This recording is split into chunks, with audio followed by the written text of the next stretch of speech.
I never imagined my life would take such a dark turn at 52. My name is Evelyn Carter, and I've always believed in the power of honesty, hard work, and compassion. Born and raised in Atlanta, Georgia, I built a modest life for myself and my family, running a small bakery that smelled like fresh cinnamon rolls every morning. Life had rhythm, purpose, and love until Jessica, my daughter-in-law, entered the picture. When my son Marcus married her, I welcomed her with open arms. I wanted to love her, to trust her, as any mother would, but I should have known that smiles can hide secrets. For months, I noticed small inconsistencies, bills not matching, cash withdrawn without explanation, subtle lies about her whereabouts. Yet I pushed the doubts aside, telling myself, Evelyn, she's family. Give her the benefit of the doubt. It all came to light on one rainy Tuesday. I had just closed the bakery and returned home, exhausted, my hands still dusted with flour. The doorbell rang. Strange, I thought. It was unusual for anyone to visit this late. Standing there was Jessica, drenched, clutching a folder tightly. Evelyn, she began, her voice trembling but forceful. I need your help. It's urgent. I hesitated, but invited her inside. That's when I noticed the corner of an envelope sticking out from her purse, marked with Marcus's name and the word trust fund. My heart sank. I grabbed the envelope. My hands shaking, I opened it. The documents inside revealed a staggering betrayal. Jessica had siphoned nearly half of Marcus's inheritance and had planned to leave him penniless while claiming she acted for his own good. I felt a storm inside me. Anger, disbelief, sorrow. But the first words that came out of my mouth were calm, almost eerily so. Jessica, why? She couldn't answer. She stammered, tried excuses, tried tears, but the truth was unshakable. She had deceived not only my son, but me, someone who had trusted her completely. I remember that night vividly. I sat in my living room, the rain hammering against the windows, sipping lukewarm tea. I whispered to myself, Evelyn, this is not just about money. It's about trust, family, and the consequences of betrayal. I realized then that I couldn't protect Marcus from this. I couldn't shield him from the pain, but I could help him rise again. By morning, I had called a lawyer, a woman I had trusted for years. The papers were ready. Marcus had no idea how deep the betrayal ran, and I decided he needed to see the truth from me, not through whispers. When he arrived, smiling as he always did after his morning jog, I handed him the folder. His eyes widened. He looked at Jessica, who was avoiding his gaze,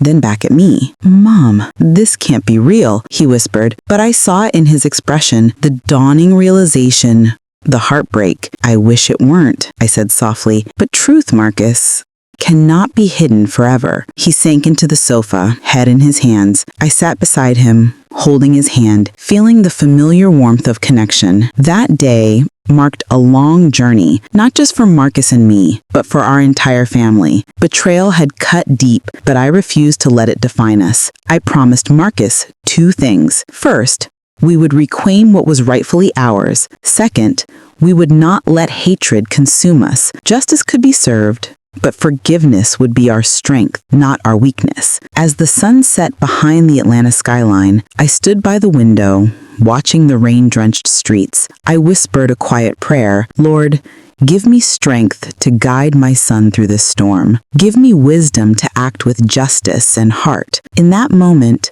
I knew one thing with certainty. The storm had just begun, but we would survive it together. The shadows of deceit were heavy, but so was my determination. No one, not even the most cunning liar, could break the bond between a mother and her child. Not when truth was on our side, and not when our hearts refused to give in to bitterness. The next morning, I woke to the soft hum of the city. Atlanta was already alive, but inside our home, silence hung heavy, a quiet anticipation that something had shifted irreversibly. Marcus sat at the kitchen table, staring at the papers, drinking coffee he barely tasted. I joined him, placing a hand on his shoulder. We're going to fix this, I said firmly. My voice carried both authority and reassurance. It won't be easy, Marcus, but nothing worthwhile ever is. He looked at me, eyes still red from a restless night. Mom, I trusted her, he whispered, voice breaking. I thought she loved me. I nodded. understanding that betrayal didn't just steal money. It shattered one's sense of reality. I had always believed that people revealed themselves through actions, not words. Jessica had chosen deception over honesty, and the consequences were about to follow. I reminded Marcus gently, pain can either destroy us or teach us to stand taller. We're going to choose the latter. We spent the day organizing every shred of evidence, bank statements, emails, receipts, and text messages.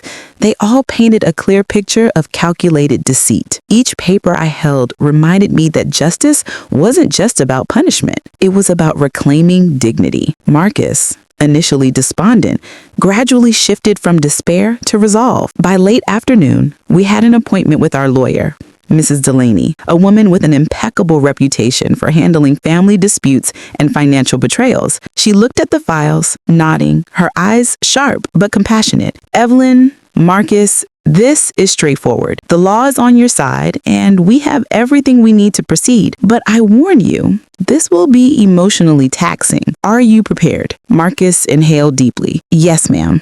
I need to face this.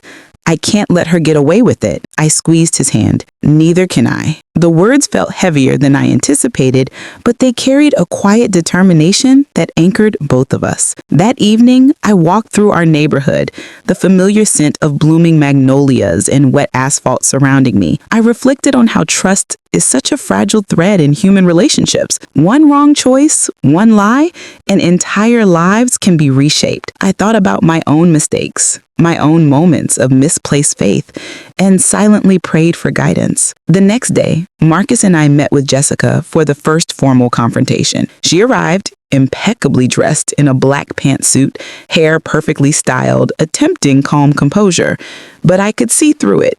The fear behind her eyes, the recognition that her carefully constructed lies were unraveling. Jessica, I began, voice steady, we have reviewed the evidence. Your actions have consequences. This isn't about anger.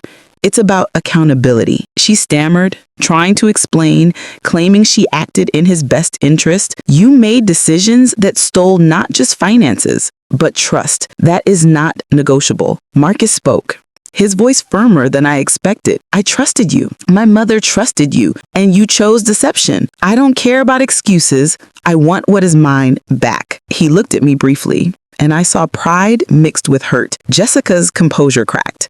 She tried to speak, but no words could undo months of betrayal. I realized then that justice isn't about speeches or excuses. It's about facing the truth, no matter how uncomfortable. Over the next weeks, the legal process began. Each hearing was emotionally draining, but Marcus and I remained united. I would often hold his hand in the waiting room, whispering encouragement. We will reclaim everything, Marcus.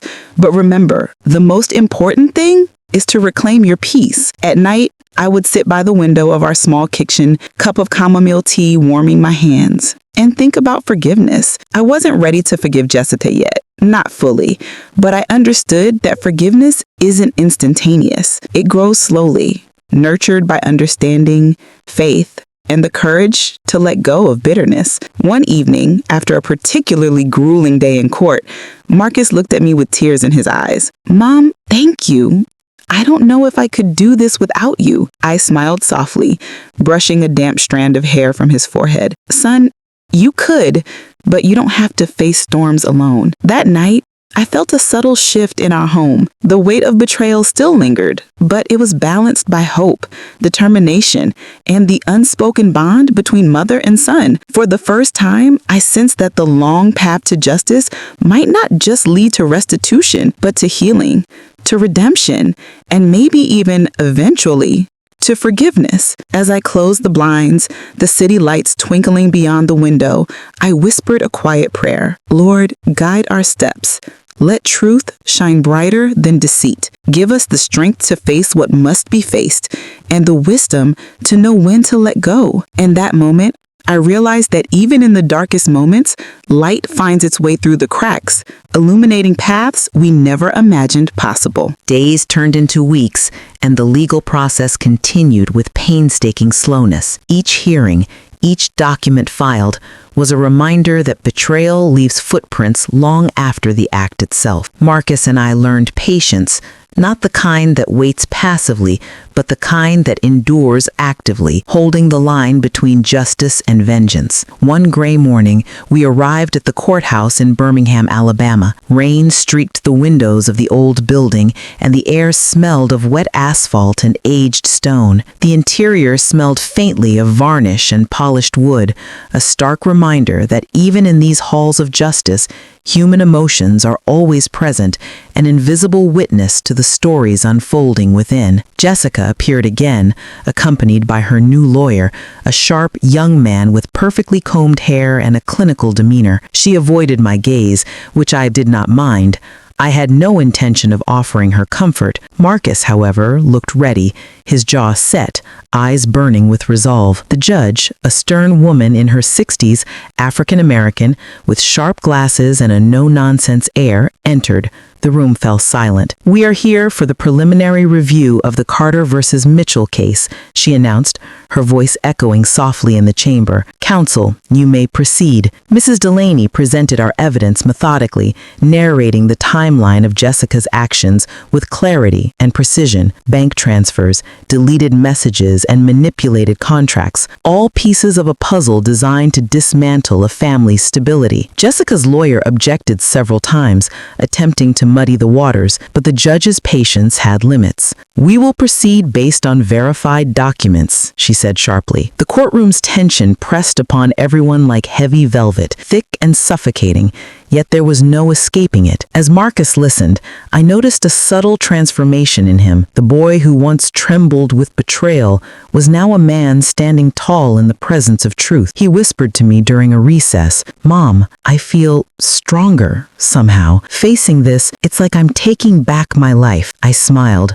proud, yet tempered by the gravity of the situation. After the hearing, we walked through the courthouse lobby. The rain had ceased, leaving puddles that mirrored the gray sky. I held Marcus's hand, feeling the warmth of his presence, the resilience we both shared. Strength doesn't come from never breaking. It comes from learning to stand, even when pieces of you have been shattered. That evening, we returned home to find our small kitchen bathed in the golden glow of sunset. I brewed chamomile tea, the aroma calming after a day weighed down by legalities. Marcus sat opposite me, sipping quietly, his thoughts deep and unreadable. I realized then that his healing had begun, not through restitution alone, but through the process of confronting truth head-on. In the following days, I made arrangements for the Grace Hands Foundation to host a free legal clinic for victims of financial abuse. The irony was not lost on me. Once a victim myself, I was now in a position to offer guidance to others navigating the treacherous waters of betrayal. Marcus helped me organize the files, calling clients and scheduling appointments. I watched him work, the spark of determination lighting up his face. "Mom," he said one afternoon, "I think I finally understand what you've always taught me. Honesty, courage, and forgiveness. These aren't just words. They're a way to survive this world." We also had a quiet moment in the garden that evening. I watered the hydrangeas, their blooms heavy with rain, and Marcus joined me. "I don't want to be bitter, Mom. I just want to move forward," he said. I nodded. "Forward is the only direction worth taking, son. The past teaches, but it doesn't define us." One night, alone in my study, I opened an old journal my late husband had kept. His words, faded but poignant, reminded me that integrity was the anchor in the storms of life. "Evelyn, always let truth guide your steps. Justice is not vengeance, it is the light that returns what was lost." I felt a gentle warmth spread through my chest. Yes, justice was coming, but peace was already present. Weeks later, during a particularly intense hearing, Jessica broke down. She admitted her actions in a quiet, trembling voice. Her new lawyer tried to intervene, but the judge allowed it. "Acknowledgement of wrongdoing is the first step," she said. I felt no joy in her confession, only a sober recognition that truth had finally emerged. Marcus turned to me after the hearing, relief washing over his face. "It's finally over, Mom. It feels like a weight has been lifted." I reached over, taking his hand. "No, Marcus, it's not over."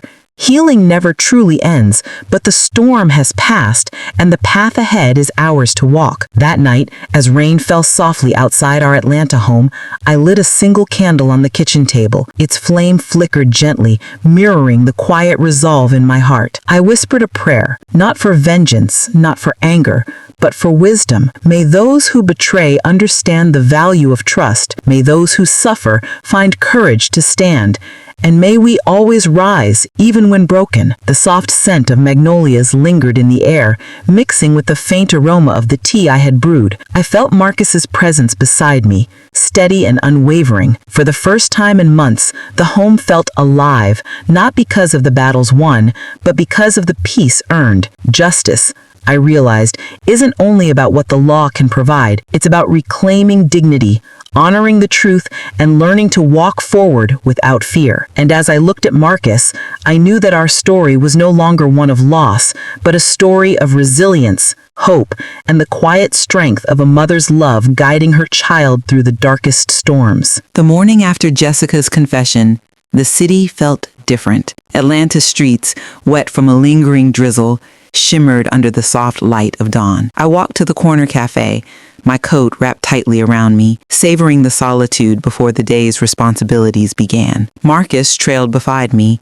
notebook in hand, already planning the foundation's next outreach program. Inside, the aroma of brewed coffee and freshly baked pastries filled the air. I ordered my usual chamomile tea, a small comfort amidst the turbulence of the past months. Marcus, ever the early riser, was already sketching schedules and jotting down client details. I watched him for a moment, the weight of past betrayals still visible in the slight tension of his shoulders, but there was also a spark, a resilience that made me proud. "Mom," he said quietly, eyes not leaving his notebook, "do you ever think about what would have happened if I had never questioned her?" His voice carried a mix of regret and curiosity. I took a sip of tea, letting the warmth calm my thoughts. "Marcus, life doesn't give us the luxury of knowing the alternate paths. We only have the path we're on, and every step, painful as it may be, teaches us how to navigate the next one." The cafe filled with morning chatter, the clinking of cups and soft jazz from the speakers forming a comforting background. I allowed myself a moment of reflection. Betrayal leaves scars not because of the act itself, but because of the trust we invest in others. And yet, healing begins the moment we reclaim our narrative. Back at home, I began reviewing applications for the Grace Hands Foundation's new mentorship program. The initiative aimed to pair young adults with experienced community members, teaching them financial literacy and ethical decision-making, lessons I wished Marcus had learned sooner. I realized my work had become larger than our personal story. It was a mission to prevent others from falling prey to deceit and manipulation. Later that afternoon, a letter arrived, handwritten and slightly creased at the edges. My hands trembled as I opened it. The script was familiar, Jessica's, though now more subdued. She wrote of regret, of sleepless nights haunted by the consequences of her actions, and of the realization that money and manipulation never replace integrity or human connection. I read the letter slowly, letting each word settle. There was no triumph in her remorse, only the quiet weight of accountability. I folded it carefully, placing it in a drawer with the other correspondence. Evidence, not vengeance. Marcus peeked over my shoulder. "She's apologizing?" he asked, voice tinged with disbelief. "Yes," I replied softly, "but this isn't about accepting her apology. It's about understanding that truth will always surface, whether people are ready or not." That evening, we hosted a small community meeting at the foundation. Elderly clients shared their experiences, some tearful, others relieved to find someone listening without judgment. Marcus took notes, assisted attendees, and even offered a comforting word here and there. I watched him for a moment, the weight of past betrayals still visible in the slight tension of his shoulders. But there was also a spark, a resilience that made me proud. A small woman, "Evelyn," she said, voice trembling as she approached me, "I thought I'd lost everything, but seeing how you've helped my neighbor, how you've helped so many, I feel like there's hope for me too." I reached out, holding her hands gently. "You're never truly lost, ma'am. Only forgotten are the lessons we refuse to learn, and there's always time to start again." Later, as Marcus and I sat in the quiet of the office, I lit a single candle on the windowsill, its glow reflected in the polished surfaces, casting elongated shadows that danced across the room. "Mom, do you ever think about Dad? About what he'd say if he saw us now?" A wave of emotion passed through me. My late husband, a man of quiet strength and unwavering integrity, had always believed in teaching through example. I smiled faintly, feeling his presence in the small victories of the day. He'd be proud, Marcus, not because of money or awards, but because we didn't let deceit define us. We turned it into purpose. Night fell, and rain returned, tapping softly against the windows. I gazed at the candle's flame, the soft flicker a metaphor for resilience. Every betrayal, every hardship had led to this. Peace, tempered by struggle, hope forged from the shadows of the past. Before bed, I penned a brief note for the Foundation newsletter. Even when life takes from us, the strength to give back, to help others, is never lost. Justice may take time, but peace can be found in acts of compassion and truth. Marcus read over my shoulder, nodding in quiet agreement. That night, I slept with the window slightly open, letting the rhythmic patter of rain soothe my thoughts. For the first time in months, I felt unburdened, not because the past had disappeared, but because we had faced it, endured it, and grown stronger in the process. The weekend after the community meeting, Atlanta felt unusually quiet. The drizzle had stopped, leaving streets glistening under a muted sun. I brewed chamomile tea as usual, the steam curling upward like a whisper of calm before the storm of emotions that always seemed to find us. Marcus arrived early, as he had committed, carrying boxes of newly donated supplies for the foundation. I noticed the subtle shift in his demeanor. He walked with steadier confidence, yet there remained a shadow lingering beneath his eyes, a remnant of past betrayals. "Mom," he said quietly as he set the boxes down, "I've been thinking, what if Jessica tries to contact us again? I mean, after the letter, there's still no guarantee she won't try something else." I set my cup down, meeting his gaze. "Marcus, controlling her actions is not ours to do.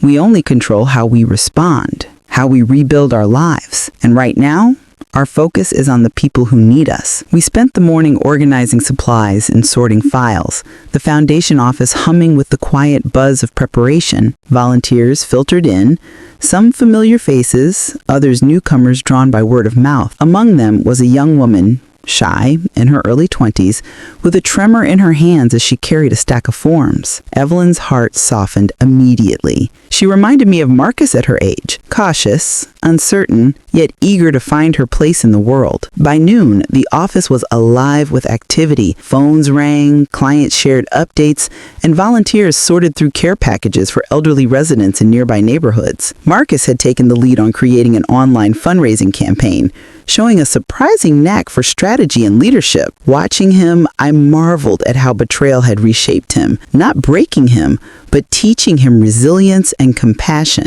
That afternoon, the peace shattered. A car pulled up outside, and out stepped a woman I recognized immediately, Jessica. Her posture had changed since the letter.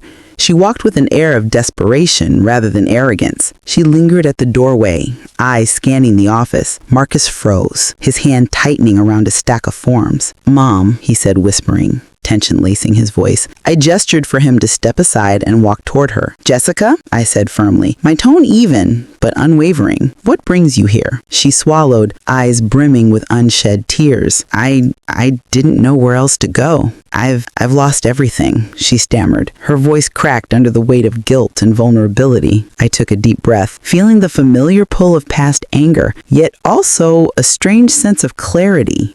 I said softly, "You've lost material things, yes, but what you need to understand is that trust is not something that can be regained overnight. Actions matter more than words." Marcus stepped forward, his voice steady but tinged with anger. "Mom, I don't think she should just walk in and—" "Marcus," I interrupted gently, "let's hear her out. We'll decide the next step after we see her actions, not her words." Jessica's lips quivered as she held out a small envelope. I I tried to return what I could. It's not everything, but it's a start. I took the envelope cautiously, opening it to find a modest check and a series of apology letters, each detailed with acknowledgement of the harm she had caused. The gesture was small, yet significant. I could see the beginning of accountability, but I knew it would take time to rebuild even a fragment of the trust that had been shattered. That's a start, I said, keeping my voice calm but firm. Actions speak louder than words, Jessica. Show us consistency, not just remorse. You will have to work for trust, not beg for it. She nodded, tears slipping freely now. Marcus watched silently, the tension in his shoulders slowly easing as he realized that forgiveness was not about forgetting or immediate reconciliation. It was about allowing growth to take its natural course. After she left, I turned to Marcus. Son, this is the real test. Can we maintain our peace without letting her mistakes dictate our present? Can we transform pain into purpose without revenge clouding our judgment? Marcus exhaled deeply, a mix of relief and realization in his eyes. I think I understand now, Mom. It's about integrity, about living truthfully even when wronged, not just for ourselves, but for those who depend on us. As the sun dipped low, casting long shadows across the foundation office, I watched Marcus organize volunteer schedules, communicate with donors, and reassure clients. The resilience that had been cultivated through months of struggle was now becoming action. And in that quiet, determined diligence, I felt hope bloom. A hope that even the deepest betrayals could be transformed into lessons of justice, redemption, and compassion. That night, I wrote in my journal, trust, once broken, can only be mended through patience, accountability, and consistent integrity. Today's actions may be small, but they shape the path to lasting peace. I closed the journal, feeling a rare sense of calm wash over me. The storm had passed once more. The following week in Atlanta was warmer, the spring sun casting gold across the streets, and yet my heart felt the chill of memory as I prepared for the community outreach event. The foundation had grown steadily, and with growth came more responsibilities and more opportunities for the past to surface unexpectedly. Marcus arrived early, as usual, carrying a stack of forms and 2 steaming mugs of coffee. Mom, he said, handing me one, the volunteers will arrive in an hour. Are you ready? I took a sip, savoring the warmth, and nodded. As ready as one can be. Remember, today isn't just about giving supplies. It's about meeting people who trust us with their stories, their vulnerabilities. Be prepared to listen more than speak. The first arrivals trickled in, elderly residents from the surrounding neighborhoods, carrying personal documents, photos, and sometimes only their memories. Among them was Mrs. Thompson, a frail woman in her late 70s, clutching an old, worn purse. Her eyes were wide with fear and anticipation, reflecting years of quiet suffering. I guided her to a chair, offering a reassuring smile. Good morning, Mrs. Thompson, I said softly. We're here to help, not to judge. Tell us your story when you're ready. Her hands trembled as she opened the purse, revealing a collection of bills, letters, and bank statements, evidence of a life disrupted by fraud and deceit. She had been victimized by a distant family member who siphoned her savings over years, leaving her to rely on minimal social support. Marcus leaned beside me, whispering, Mom, she looks just like those clients we helped last year. Scared, but hopeful. Yes, son. Every story is different, but the pain, the fear, it's universal. That's why we do what we do. By midday, the office was buzzing. Volunteers assisted clients in completing forms, and I sat with those who needed more than paperwork. Some required encouragement to share. Others simply needed a steady presence. Among them, I noticed a man in his 60s, Mr. Caldwell, African American, neatly dressed in a navy blazer and slacks, carrying a thick envelope. His face bore lines of worry and regret, yet his eyes held a spark of determination. Good afternoon, Mr. Caldwell, I greeted, motioning him to sit. How can we assist you today? He exhaled slowly, eyes scanning the office, then finally spoke. I invested in a business venture with my nephew, trusted him completely. He disappeared with everything. Retirement, savings, gone. His voice trembled with the weight of lost years. I listened quietly, nodding. I understand, I said. Sometimes those we love most are the ones who can hurt us the deepest. But what you've done today, Seeking help, reclaiming what's rightfully yours, that is courage. That is justice. Marcus observed silently, taking notes for the foundation's record keeping. I realized then how much he had changed. The guilt he had carried for Jessica's betrayal had been transformed into empathy and strength, guiding him to act decisively for others. By late afternoon, the volunteers and I had helped over a dozen residents reclaim finances, file complaints, and regain pieces of dignity stolen from them. The office was quiet now, the day's energy settling into a warm, exhausted calm. Marcus and I sat together, reviewing the day's events. "Mom," he said, voice soft, "do you ever feel exhausted by all this pain we see?" I smiled faintly, letting the calm wash over me. "Of course, but it's like tending a garden, Marcus. We clear the weeds, nourish the roots, and watch new growth appear. Every life we touch, every story restored, that's the bloom." That evening, as we prepared to close, the phone rang. I answered, surprised to hear a voice I hadn't expected. "Jessica, Yvelle," she began hesitantly. I want to come by. I need to make amends in person." I paused, weighing the past against the present. Marcus was beside me, waiting silently, his expression unreadable. I finally said, "Jessica, if you are sincere, you will come tomorrow during volunteer hours. Actions matter more than words." She hesitated, then whispered, "I understand. I'll be there." The line went dead, and I turned to Marcus. "This is another test, son. Forgiveness doesn't mean weakness. It means knowing when to allow someone to demonstrate true change while protecting the integrity of your own heart." Marcus nodded. "I think I'm ready for that, Mom." That night, I lit a single candle by the window, the flame dancing gently as a reminder of patience and hope. I reflected on how far we had come, Marcus, Jessica, and I, how betrayal had tested us, justice had shaped us, and redemption had begun to unfold. The storm was not over, but the seeds of healing had been planted, and with time, trust could grow again. I wrote in my journal, "True courage lies in the choice to rebuild when destruction has been done." Today was another step toward that courage. Today, we nurtured hope, even in the shadow of betrayal. As I blew out the candle, I felt the quiet pulse of possibility. Tomorrow would bring more challenges, yes, but also more opportunities for redemption, more chances to witness the resilience of the human spirit. The next morning dawned crisp and clear, a gentle sun spilling over the skyline of Atlanta. I was arranging the community office when a soft knock echoed through the front door. I looked up to see Jessica standing there, hesitant, almost fragile. She was dressed simply, a soft pastel blouse, navy pants, and her usually confident posture had been replaced by something more cautious, almost unsure. Her eyes flickered with uncertainty, but there was a flicker of sincerity that I had not expected to see. "Evelyn," she said, voice low, "thank you for allowing me to come." I gestured for her to sit. "Jessica, actions speak louder than words.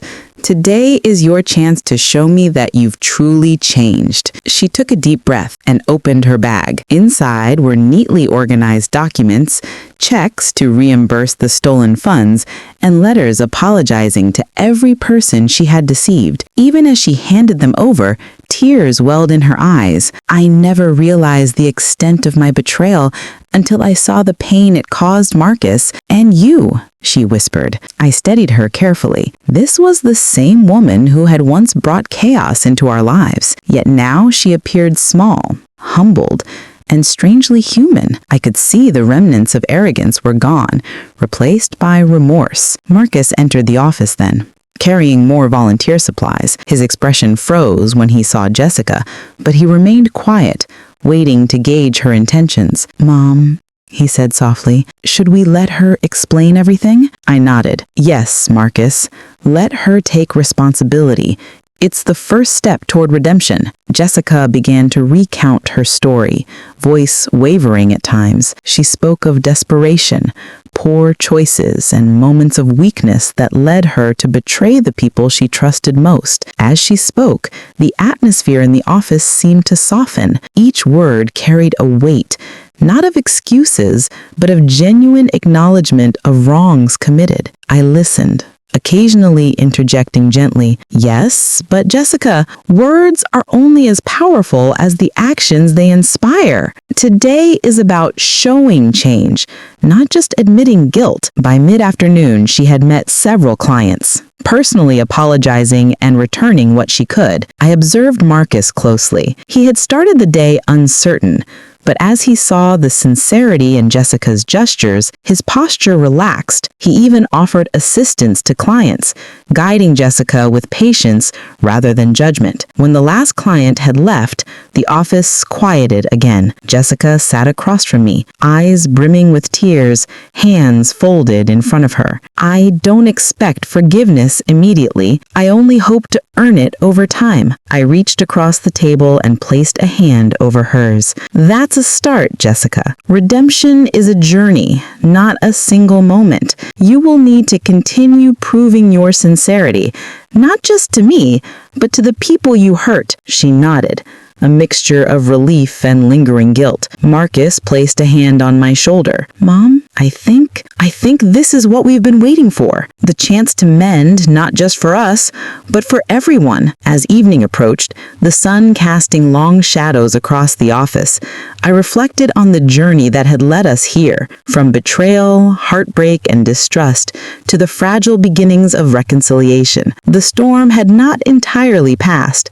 but the first rays of calm were breaking through. Later that night, I returned home, sitting by my window with a warm cup of tea. The candle from last evening still burned faintly, a small but persistent remembrance of hope. I wrote in my journal, "Today I witnessed humility. Today I saw the first step toward true redemption. Change begins with acknowledgement, and trust will follow with patience. God's justice isn't always swift, but it is certain." The wind whispered through the trees outside, carrying with it the subtle scent of spring blooms, and I felt a quiet reassurance. Tomorrow would bring new challenges, yes, but it would also bring opportunities to witness the power of forgiveness, the beauty of second chances, and the strength that arises when people choose to confront their mistakes with courage. As I extinguished the candle, I whispered softly, "May this be the beginning of healing for all of us." The next morning dawned chilly, the air crisp with the faint smell of rain lingering from the night before. I arrived at the foundation earlier than usual, my mind restless. Even with Jessica showing signs of remorse, old memories still clung like shadows. Moments of betrayal, sleepless nights, and Marcus's quiet suffering haunted the corners of my mind. I began organizing files, my hands methodically stacking letters and receipts, when the phone rang. The display read, "London area code." My pulse quickened. A call from across the ocean was not ordinary. I had no contacts there, at least none that mattered until now. I hesitated and answered. "Mrs. Evelyn Harper?" a calm, professional voice asked. "Yes, speaking," I replied, wary. "This is Detective Helen Pierce from Scotland Yard. We've been investigating a financial fraud case that we believe involves an associate of your former daughter-in-law, Clarissa. We need your assistance." My stomach tightened. Clarissa, the woman who had stolen from Marcus, devastated our family, and vanished without a trace, still lingered like a dark cloud. I hadn't expected her deeds to stretch all the way to London, but evidently her deception had a longer shadow than I had imagined. I gathered Marcus and Jessica in my office and recounted the conversation. Marcus's jaw tightened, while Jessica's eyes widened, a mixture of fear and regret.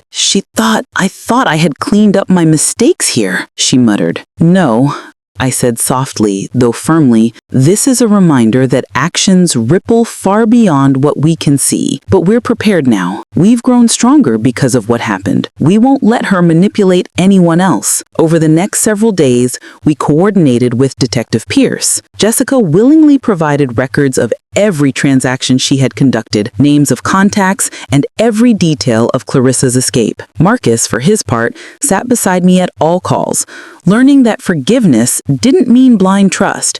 It meant staying vigilant, teaching lessons quietly, and protecting what remained sacred. One rainy afternoon, while reviewing international wire transfers, Marcus spoke softly. "Mom, It's strange. Even after all that betrayal, I still feel proud. Proud that we're standing strong, facing this head on. Not everyone survives what we've endured. I smiled faintly. My eyes traced the raindrops sliding down the office window. That pride is earned, Marcus.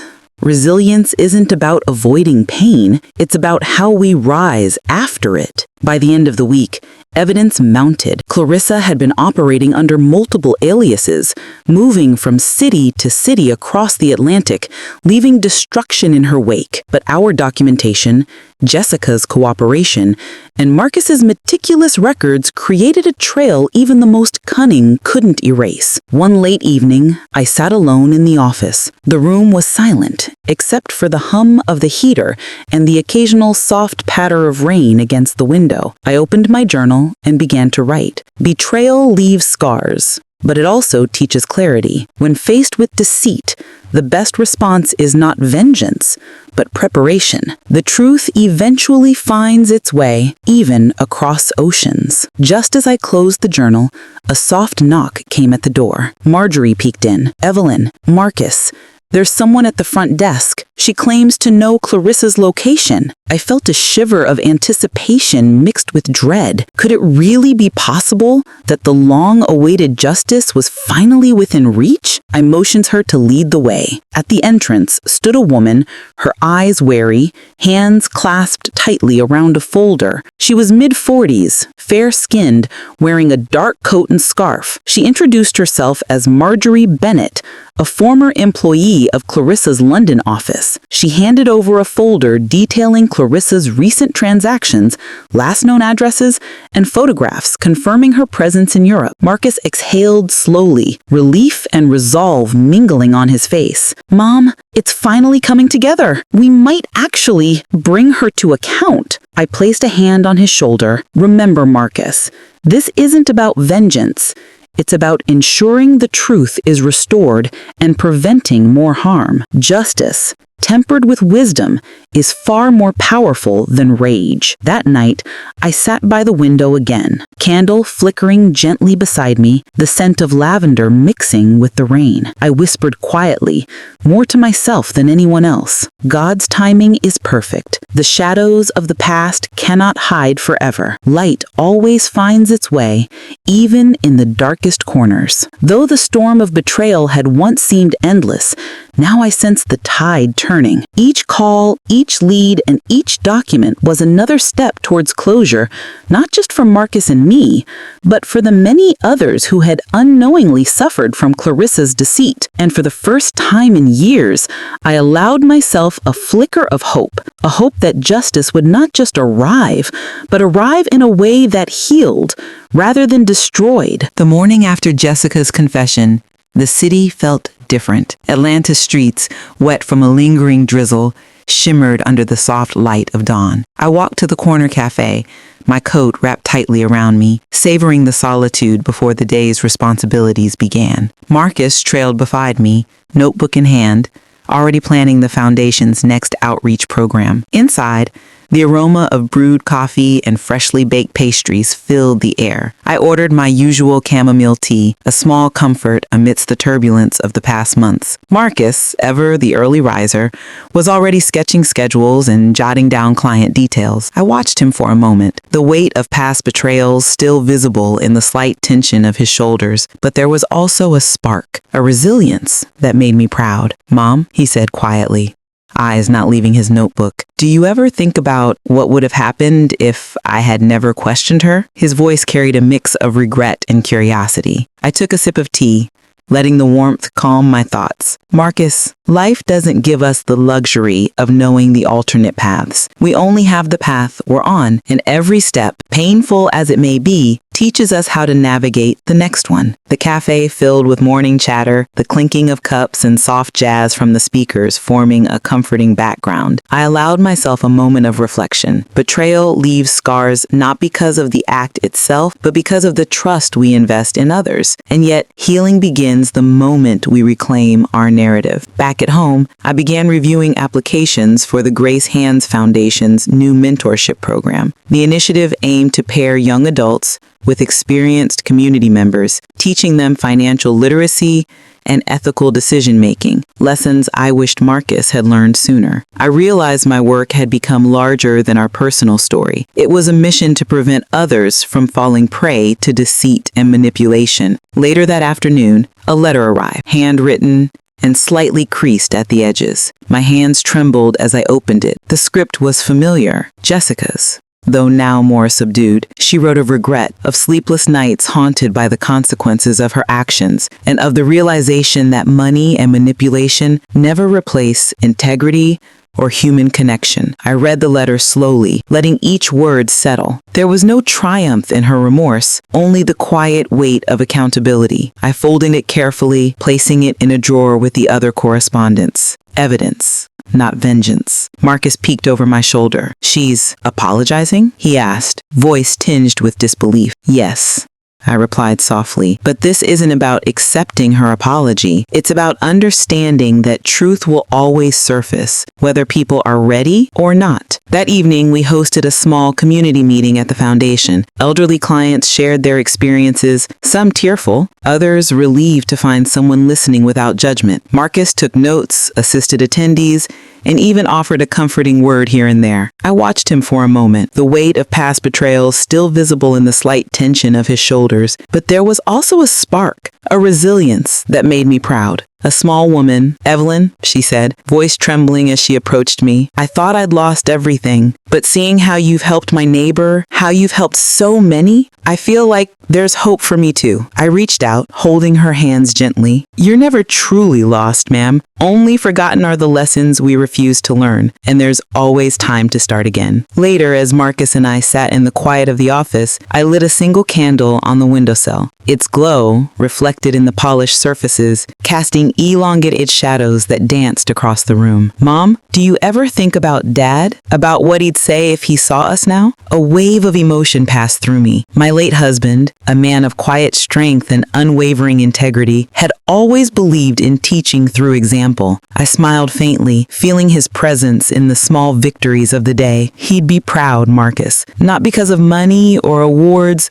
but because we didn't let deceit define us. We turned it into purpose. Night fell, and rain returned, tapping softly against the windows. I gazed at the candle's flame, the soft flicker a metaphor for resilience. Every betrayal, every hardship had led to this. Peace, tempered by struggle, hope forged from the shadows of the past. Before bed, I penned a brief note for the foundation newsletter. Even when life takes from us, the strength to give back, to help others, is never lost. Justice may take time, but peace can be found in acts of compassion and truth. Marcus read over my shoulder, nodding in quiet agreement. That night, I slept with the window slightly open, letting the rhythmic patter of rain soothe my thoughts. For the first time in months, I felt unburdened, not because the past had disappeared, but because we had faced it, endured it, and grown stronger in the process. The flight back to Boston felt lighter than the one that brought us to London. Every mile closer to home was a mile further from the shadow of betrayal.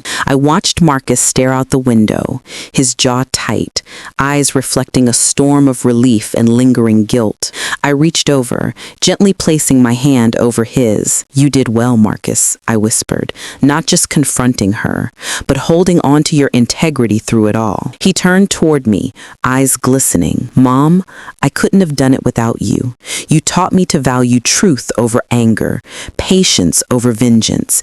You showed me how to rise, even when it feels impossible." I squeezed his hand, feeling the unspoken bond between us strengthen. Years of hurt had forged resilience, and resilience had forged hope. We had faced the darkness and emerged not broken, but renewed. Back in Boston, our home welcomed us like an old friend. The scent of rain-soaked streets clung faintly to our clothes, and the city hummed softly, oblivious to the storms it had witnessed from afar. Jessica had already arrived, setting the foundation office back in order. organizing files, and preparing for the coming weeks. "Mom," she said, smiling warmly, "I've scheduled meetings with donors and volunteers. The foundation's work must continue, and we have a fresh story of triumph to share." I nodded, gratitude swelling in my chest. The Grace Hands Foundation had always been more than a building filled with files. It was a living testament to resilience, to helping those who had been wronged, to ensuring justice without bitterness. And now, our story would serve as a beacon. Over the next few days, we focused on rebuilding the lives that had been disrupted. Marcus worked closely with clients who had faced financial deceit, guiding them through recovery and teaching them how to rebuild with dignity. Watching him, I realized that this was more than redemption for him. It was healing for both of us. One evening, I sat on the porch, the cool breeze brushing against my face, the scent of rain-dampened flowers filling the air. I reflected on everything: the betrayal, the chase across oceans, the lessons learned. Life, I realized, is often cruel, yet it holds opportunities for profound growth and forgiveness. Marcus joined me, carrying 2 mugs of steaming tea. He handed me one, settling into the chair beside mine. "Mom, do you ever think about how different things could have been?" he asked softly. I took a sip, feeling warmth seep through me. "Every day, Marcus. But the beauty of life is that we don't get stuck in what could have been. We take what happened and let it shape us, not destroy us." He nodded, eyes thoughtful. "I think I finally understand the depth of your strength. It's not just about surviving, it's about living with purpose after survival, about turning pain into hope for others." A gentle silence settled between us, broken only by the distant hum of the city. I watched Marcus, remembering the boy who had once clutched my hand in fear, the man who had faced loss and guilt, and now the young adult who stood beside me, strong and compassionate. The foundation office became a hub of hope and justice. Each week, new clients arrived, sharing stories of betrayal, of loss, of lives upended. And with each story, Marcus and I reminded them, and ourselves, that integrity and truth are forces stronger than deceit, that even when the world feels unfair, one can rise, rebuild, and shine. One rainy morning, as I organized donation files, Marcus entered with the smile I hadn't seen in months. "Mom, the Elder Justice Fund wants to feature our story. They say it's inspiring, a testament to courage and resilience." I looked at him, eyes wide with emotion. "Marcus, we've come a long way." He nodded, handing me a printed article draft. "Yes, and it's only the beginning. People need to know that betrayal doesn't define us, that justice, patience, and love do." That evening, I lit a candle on my desk, its flickering light dancing across the family photo of Marcus and me. I whispered a prayer of gratitude, not for what was taken, but for what we had learned, for the courage to confront darkness, for the strength to forgive, for the wisdom to rebuild. As night fell, I looked out the window at the city lights reflecting in puddles on the streets. Marcus was in his room, quietly working on plans for the foundation, and I felt a profound sense of peace. Life had tested us, yet it had also gifted us clarity, connection, and hope. I knew the road ahead would have challenges. Deception and betrayal are never far away in the world, but armed with truth, compassion, and unwavering integrity, we were ready for whatever came next. That night, I closed my journal, penning the final thought of the day. In facing betrayal, we discover not just the depths of human deceit, but the heights of our resilience. Truth, love, and integrity are the pillars on which we rebuild our lives. And from these pillars, hope rises. I blew out the candle, the faint scent of wax lingering in the air. The storm had passed, and in its absence, a new chapter began, one of courage, forgiveness, and unwavering hope. The first weeks of spring in Boston brought a delicate balance of warmth and lingering chill. The city streets glistened with melting snow and fresh rain, reflecting the early sunlight like shards of memory. I had just finished reviewing case files at the foundation when a familiar name appeared in the mail stack: Clara Bennett. My chest tightened, a mixture of caution and unresolved emotion rising. Marcus noticed my pause. "Mom, what is it?" he asked gently. I held up the envelope. It seems the past isn't done with us yet. Inside, a handwritten note in familiar scrawled letters read, I've made mistakes. I hope one day you can forgive me. Let's meet. I set the paper down, taking a slow breath. My life had been rebuilt, brick by brick, from the rubble of betrayal. Yet, here was the opportunity, or temptation, to confront the woman who had almost destroyed my family. That evening, I shared the note with Marcus. Mom, do you want to meet her? He asked cautiously. I shook my head, the lines of my face tight with reflection. I don't know. Part of me wants closure.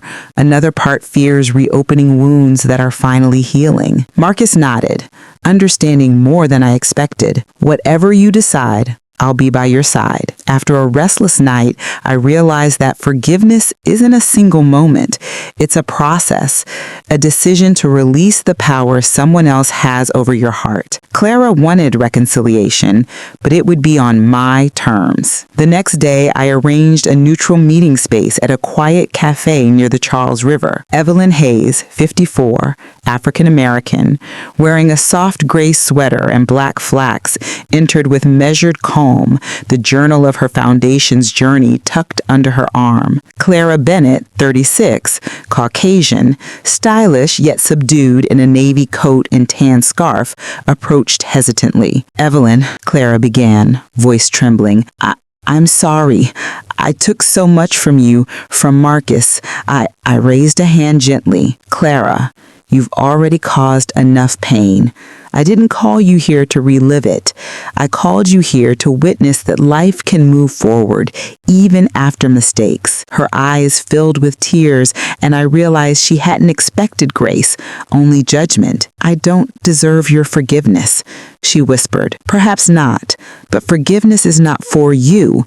It's for me to release the weight I've carried, and for Marcus, so he can see that strength isn't measured by revenge, but by resilience. Marcus nodded, sitting across from her. Mom's right, he added. We can acknowledge the wrongs without letting them define us. That's how we rebuild. That's how we survive. For the next hour, we spoke quietly, truths laid bare without bitterness. Clara shared the regrets she had harbored, the reasons she faltered, the mistakes she could never undo. We listened, and for the first time, she understood the power of her actions, not through punishment, but through reflection. By the time the cafe was beginning to close, we parted not as enemies, but as people who had confronted the shadows of the past. Clara left with a sense of humility, and Marcus and I walked to the river, letting the cold wind wash away the residue of betrayal. Mom, Marcus said softly, that must have been hard, seeing her again. I looked at the rippling water, sunlight scattering across it like silver threads. It was, I admitted, but healing isn't just for those who are wronged. It's for anyone willing to face their past, acknowledge pain, and choose not to be defined by it. That night, at home, I lit a candle by the window. The flame flickered over the pages of my journal, reflecting the story of our family, the betrayals, the justice, the resilience, and now the seeds of reconciliation. I realized that the greatest gift we could offer was the freedom to forgive, not because it absolves the wrong, but because it liberates the heart. The following weeks brought a quiet momentum to our lives. At Grace Hand's Foundation, the rhythm of work became almost meditative. Marcus was fully immersed now, assisting with workshops, organizing community events, and even drafting a mentorship program for young adults who had suffered financial betrayal. His eyes held a new clarity, a sense of purpose I had only dreamed he would find. I, Evelyn Hayes, 54, African American, wore my gray cardigan and black slacks more often than any other outfit, a uniform of practicality and focus. My hair, streaked with silver, caught the sunlight in ways that made me look older than my 52-year-old inner self, but I embraced it. Each line on my face told a story of survival,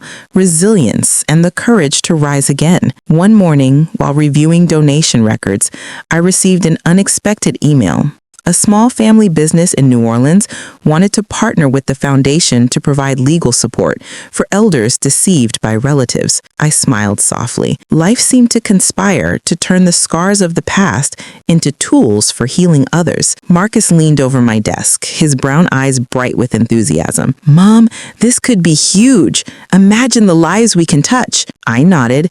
"Yes, but remember, Marcus, it's not the size of the project, but the heart behind it. Every life we touch, every voice we hear, it counts. That's the real measure of our work." That evening, I walked through the small garden behind our office. Early spring blooms were tentative yet vibrant. Lavender sprouted near the porch, its scent curling gently around my senses. I thought of Clara Bennett, her face lingering in memory. Forgiveness had released her from my heart, but it had also freed me from resentment. There was peace in that knowledge, but also a lingering awareness that vigilance was necessary. Trust could never be given lightly again. Suddenly, my phone rang. The number was unfamiliar. "Hello?" I answered cautiously. "Mrs. Hayes?" A woman's voice, young and urgent. "My name is Leila Carter. I need your help. My stepmother is trying to take everything my father left me. I don't know where to turn." I felt a familiar pang, a mirror of what Marcus and I had endured. "Leila," I said firmly, "come to our office tomorrow morning. We'll see what we can do." That night, I reflected on the cyclical nature of betrayal and justice. In my 54 years, I had learned that life often tests you not once, but repeatedly, and each test demands not just courage, but discernment. One must rise, yes, but rise wisely. Marcus had learned this. Now it was my turn to guide others with the same clarity. The next morning, Leila arrived. She was 28, African-American, slender, wearing a beige coat over a simple blouse and jeans. Her eyes were wide, haunted by fear and the weight of injustice. I welcomed her gently. "You're safe here. Tell me everything." As she spoke, I listened, nodding, allowing her pain to pour out. Betrayal was universal, transcending age, location, and circumstance. The key, I realized, was teaching those who suffered to reclaim their dignity and power. Marcus joined us halfway through, his presence steady and reassuring. "Leila, you're not alone," he said softly. "We'll help you navigate this. You'll stand tall again." After hours of discussion, we mapped a plan, one rooted in legal guidance, community support, and the unwavering belief that justice could prevail even in the smallest, quietest ways. Leila left with hope, a fragile yet tangible spark in her eyes. Later that evening, as Marcus and I closed the office, I glanced at the framed photograph of my late husband. I spoke aloud, as if he were beside me. "We've come a long way, haven't we? From losing everything to helping others reclaim their lives. I hope you're proud." Marcus smiled. "Mom, every day you show me what true strength and love look like. I'm proud to stand by your side." I realized then that the foundation wasn't just a place of work. It was a crucible where pain was transformed into action, betrayal into wisdom, and loss into hope. And in that space, I felt the subtle, enduring light of redemption growing stronger each day. The days at Grace Hand's Foundation grew busier. Every new case reminded me of how universal betrayal was, sometimes subtle, sometimes devastating. Marcus and I worked side by side, each case pulling at our hearts, yet strengthening our resolve. The office had become a sanctuary for those whose lives had been disrupted by deceit, and for me, it was a testament to how pain could be transformed into purpose. One rainy afternoon in Philadelphia, I received a call that shook me to my core. A former colleague, Cassandra Myers, now in her early 50s, African-American with a poised demeanor and impeccable gray business suit, asked for a meeting. She was the one who had introduced me to the legal consultancy that once handled Clara Bennett's affairs. Something about the tone of her voice suggested urgency and fear rather than professionalism. "Evelyn, I need your help," she said, voice trembling. "It's about my brother. He's being manipulated, financially trapped, and I fear he's about to lose everything." I could hear the desperation, the helplessness, all too familiar. "Cassandra, tell me everything from the beginning. I'll meet you tomorrow at the foundation office." The next day, she arrived, her hands shaking slightly as she carried a folder filled with documents, emails, and photographs. She looked weary, her black hair streaked with silver, yet her posture remained straight, a professional grace masking the turmoil inside. I invited her to sit. "You're safe here, Cassandra. Let's go through this slowly." She exhaled, relief washing over her features. My brother trusted the wrong people. They promised him financial security, but instead drained his savings, left him with nothing. I didn't know where else to turn. Marcus, 31, tall, African-American, brown hair neatly combed, wearing a casual navy sweater and khaki pants, listened quietly. He had learned that in these moments, presence mattered more than words. I felt a surge of pride at how he had grown into a pillar of compassion, the same compassion I had nurtured in him. As Cassandra detailed the manipulation, I realized that this case mirrored so many others. Betrayal often disguised as guidance, love, or trust. It was a painful pattern, but the key was to provide structure, legal support, and emotional fortitude. I reassured her, "Cassandra, justice may not come overnight, but it will come.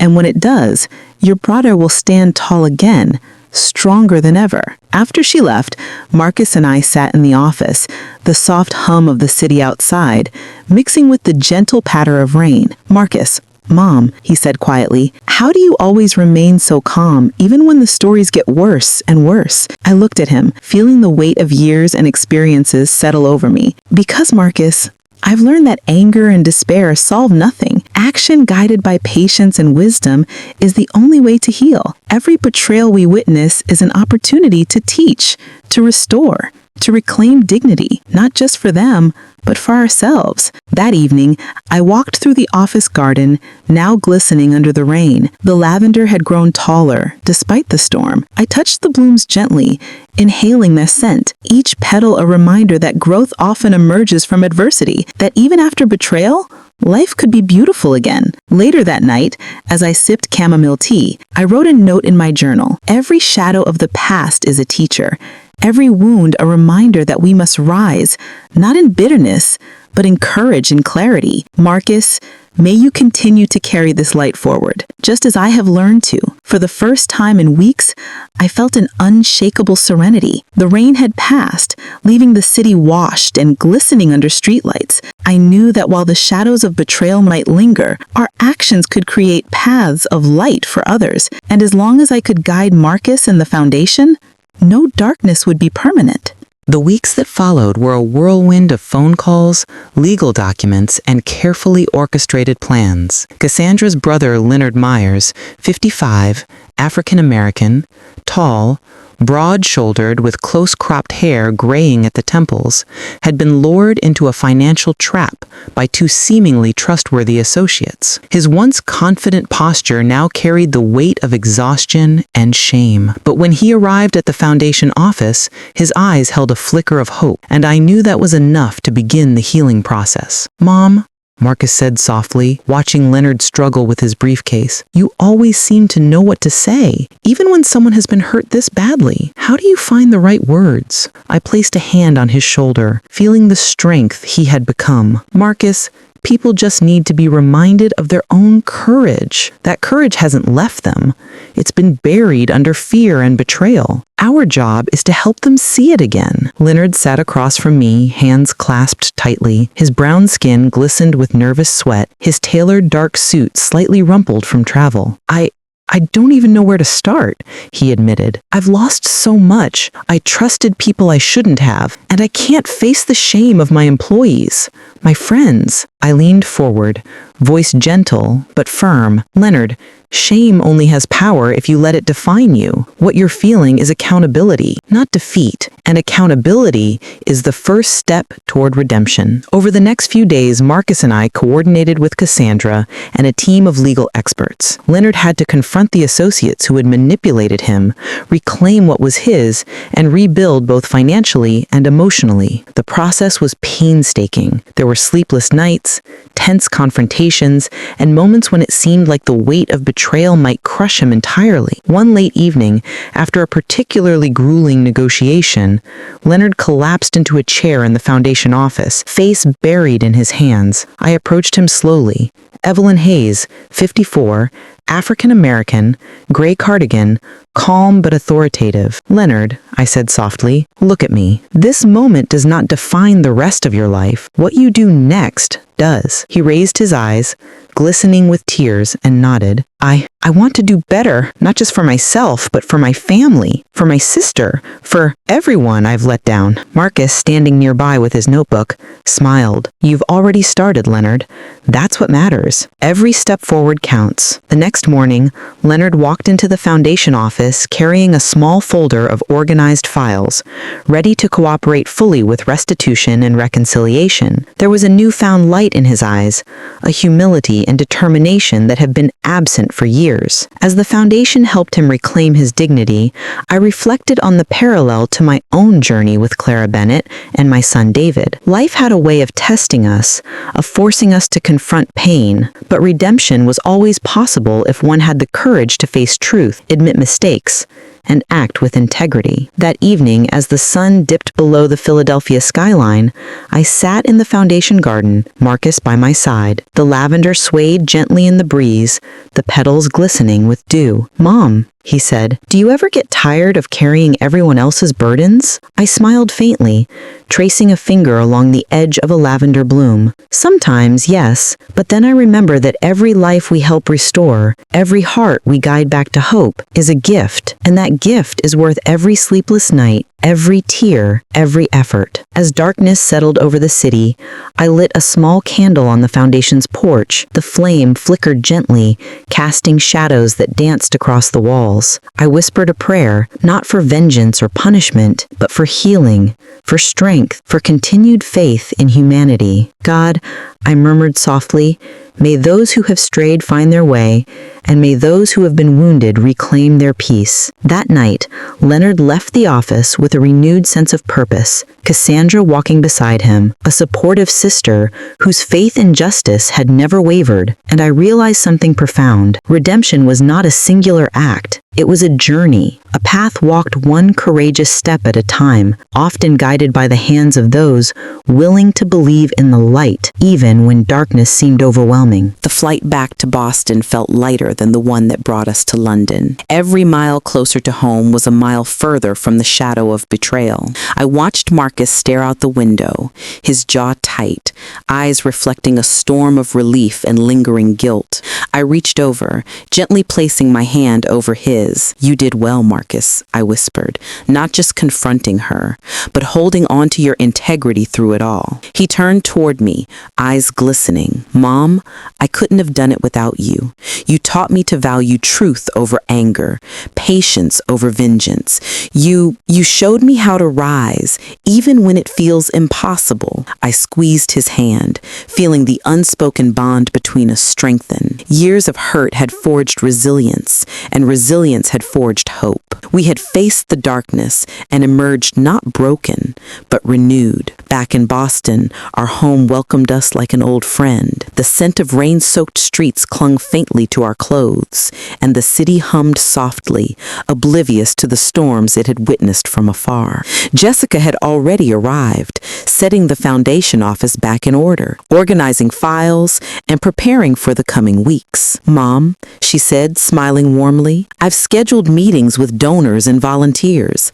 The foundation's work must continue, and we have a fresh story of triumph to share." I nodded, gratitude swelling in my chest. The Grace Hands Foundation had always been more than a building filled with files. It was a living testament to resilience, to helping those who had been wronged, to ensuring justice without bitterness. And now, our story would serve as a beacon. Over the next few days, we focused on rebuilding the lives that had been disrupted. Marcus worked closely with clients who had faced financial deceit, guiding them through recovery and teaching them how to rebuild with dignity. Watching him, I realized that this was more than redemption for him. It was healing for both of us. One evening, I sat on the porch, the cool breeze brushing against my face, the scent of rain-dampened flowers filling the air. I reflected on everything: the betrayal, the chase across oceans, the lessons learned. Life, I realized, is often cruel, yet it holds opportunities for profound growth and forgiveness. Marcus joined me, carrying 2 mugs of steaming tea. He handed me one, settling into the chair beside mine. "Mom, do you ever think about how different things could have been?" he asked softly. I took a sip, feeling warmth seep through me. "Every day, Marcus. But the beauty of life is that we don't get stuck in what could have been. We take what happened and let it shape us, not destroy us." He nodded, eyes thoughtful. "I think I finally understand the depth of your strength. It's not just about surviving, it's about living with purpose after survival, about turning pain into hope for others." A gentle silence settled between us, broken only by the distant hum of the city. I watched Marcus, remembering the boy who had once clutched my hand in fear, the man who had faced loss and guilt, and now the young adult who stood beside me, strong and compassionate. The foundation office became a hub of hope and justice. Each week, new clients arrived, sharing stories of betrayal, of loss, of lives upended. And with each story, Marcus and I reminded them, and ourselves, that integrity and truth are forces stronger than deceit, that even when the world feels unfair, one can rise, rebuild, and shine. One rainy morning, as I organized donation files, Marcus entered with the smile I hadn't seen in months. "Mom, the Elder Justice Fund wants to feature our story. They say it's inspiring, a testament to courage and resilience." I looked at him, eyes wide with emotion. "Marcus, we've come a long way." He nodded, handing me a printed article draft. "Yes, and it's only the beginning. People need to know that betrayal doesn't define us, that justice, patience, and love do." That evening, I lit a candle on my desk, its flickering light dancing across the family photo of Marcus and me. I whispered a prayer of gratitude, not for what was taken, but for what we had learned, for the courage to confront darkness, for the strength to forgive, for the wisdom to rebuild. As night fell, I looked out the window at the city lights reflecting in puddles on the streets. Marcus was in his room, quietly working on plans for the foundation, and I felt a profound sense of peace. Life had tested us, yet it had also gifted us clarity, connection, and hope. I knew the road ahead would have challenges. Deception and betrayal are never far away in the world, but armed with truth, compassion, and unwavering integrity, we were ready for whatever came next. That night, I closed my journal, penning the final thought of the day. In facing betrayal, we discover not just the depths of human deceit, but the heights of our resilience. Truth, love, and integrity are the pillars on which we rebuild our lives. And from these pillars, hope rises. I blew out the candle, the faint scent of wax lingering in the air. The storm had passed, and in its absence, a new chapter began, one of courage, forgiveness, and unwavering hope.